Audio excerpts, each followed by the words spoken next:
Le passage que je vous propose aujourd'hui d'entendre et ensuite de méditer est très court. Il se trouve dans l'Épître aux Hébreux, au chapitre 4, les versets 12 et 13. Frères, il oublie les sœurs. Quand même. Elle est vivante, la parole de Dieu, énergique et plus coupante qu'une épée à deux tranchants. Elle va jusqu'au point de partage de l'âme et de l'esprit, des jointures et des moelles. Elle juge des intentions et des pensées du cœur. Pas une créature n'échappe à ses yeux. Tout est nu devant elle, soumis à son regard. Et nous aurons à lui rendre des comptes. Ça fait un peu froid dans l'eau. J'ai l'impression de sentir le passage glacial de la lame dans mon corps et dans mon âme. C'est quand même assez terrible, ces deux versets que nous entendons ce matin. Mais rassurons-nous. Le Seigneur a dit « Ne crains pas, crois seulement ». Rassurons-nous et allons chercher le sens de ces paroles que l'apôtre Paul adresse à des tout premiers chrétiens du premier siècle, et ce sont des chrétiens qui sont d'origine juive et donc qui connaissent bien la parole, qui connaissent bien la parole des prophètes. Et qu'est-ce que disent les prophètes? Eux aussi ont des paroles terribles. Et on va y revenir tout à l'heure. Pourquoi la parole de Dieu est tranchante? Pourquoi elle est comparée à une épée à double tranchant? Eh bien parce que, dès l'origine, la parole de Dieu sépare. Relisons la Genèse. Au commencement, Dieu créa les cieux et la terre. Et puis il y a le chaos. Et la parole de Dieu sépare. Elle sépare le jour de la nuit. Elle sépare les eaux d'en haut des eaux d'en bas. Elle sépare les espèces vivantes qui viennent sur la terre. Elle sépare les végétaux des animaux. Et il sépare l'homme de la femme. Parce que si on lit bien ce passage d'Adam et Ève, on comprend que l'être humain, homme et femme, il les créa. Bien, hommes et femmes, ils sont côte à côte confondus. Et Dieu, par sa parole et par sa création, va les séparer. Il va sortir la côte, n'est-ce pas? Il sépare ce couple fusionnel, fusionné, il les sépare pour qu'ils soient non plus côte à côte, mais face à face. C'est l'essence même de Dieu de refuser la fusion et la confusion, le chaos informe et vide du début de la création. Et c'est l'essence même de Dieu d'instaurer entre les choses, les êtres et les humains d'instaurer de la distance. Et dans la distance, on trouve le respect.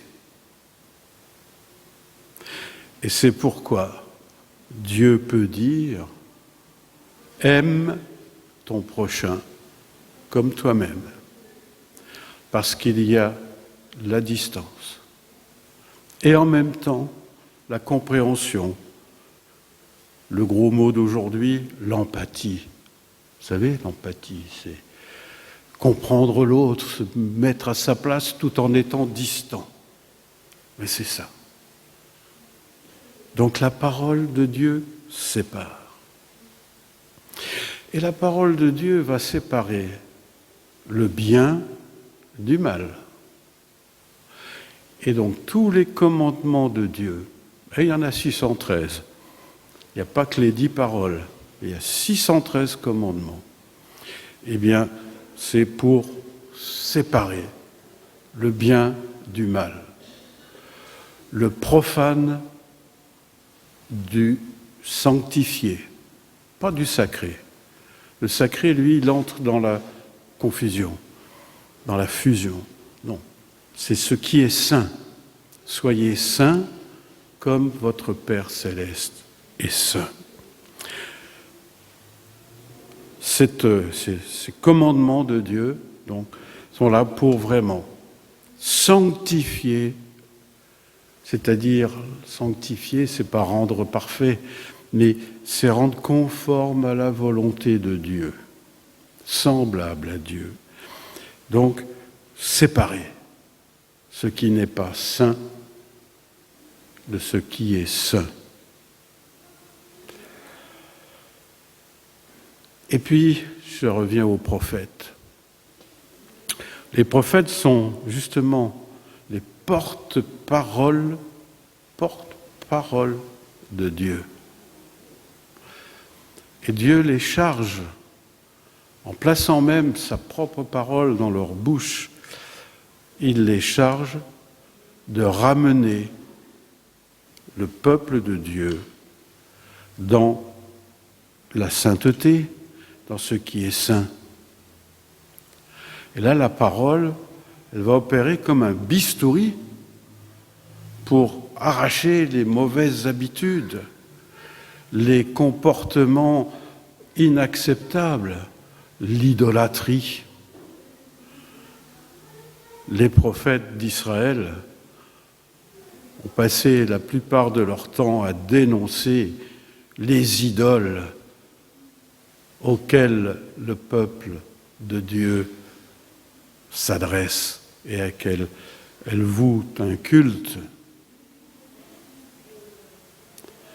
Et ces paroles des prophètes qui dénoncent les idoles, elles s'adressent à nous aussi aujourd'hui. Quelles sont nos idoles ? Eh bien, il y en a des masses. Et je crois que la pire des idoles, et Jésus l'avait déjà dénoncé, c'est Mammon, le fric, l'argent, la finance, le profit.